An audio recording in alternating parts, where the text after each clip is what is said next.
তুমি যে সাবজেক্টটা নিয়ে পড়তে চাইছো সেই সাবজেক্টেরই এ টু জেড একটা নলেজ থাকতে হবে। পাস সিলেবাস ভিত্তিক পড়ে নিলাম তাহলে কিন্তু ক্র্যাক করা খুব মুশকিল হবে। তোমার প্রত্যেকটা অধ্যায়ের কনসেপ্ট কি আছে সেই কনসেপ্ট সম্বন্ধে ধারণা থাকতে হবে, জেনারেল নলেজ সম্বন্ধে ধারণা থাকতে হবে। এই যে সিইউটি নিয়ে আসা হয়েছে এর মুখ্য উদ্দেশ্য হচ্ছে যাতে করে প্রতিটা শিক্ষার্থীর সার্বিক উন্নয়ন হয়। এমনটা নয় যে সে তার সাবজেক্টের নলেজ আছে আর জেনারেল নলেজ কিছু নেই, জিকে সম্বন্ধে ধারণা নেই বা আদার্স তার নলেজ নেই, আইসিটি কম্পিউটার বেসড নলেজ নেই।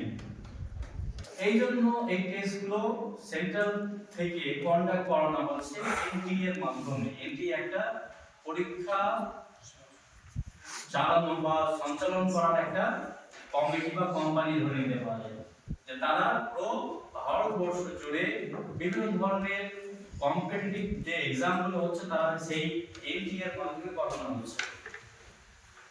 এই জন্য যারা নতুন ক্লাস 12 তাদেরও জন্য এটা অপরিহার্য যে আমরা এখন থেকে অল্প অল্প করে তার সিলেবাসটা পড়ে নিই। যদি আমরা অল্প অল্প করে সিলেবাসটা এখন থেকে পড়ে থাকি তাহলে গিয়ে যারা ওল্ড 12 আছে তারা যে ফেস করছে বিভিন্ন ধরনের সমস্যা, স্টাডি ম্যাটেরিয়ালস থেকে নিয়ে কেমন ধরনের হয়, কি হয়, সিইউটি কি হবে, এটা এক্সাম দিয়ে অনেকেই জানে অথচ সেই সিইউটি ফর্ম ফিল আপ করে যে আমরা সেন্ট্রাল ইউনিভার্সিটি হব না, যে কোনো একটা লোকাল ইউনিভার্সিটি বা আমাদের এই বোর্ড কম্পানিগুলোতে অ্যাডমিশন নিয়ে নেব, যেমন করে পাস করে দেব।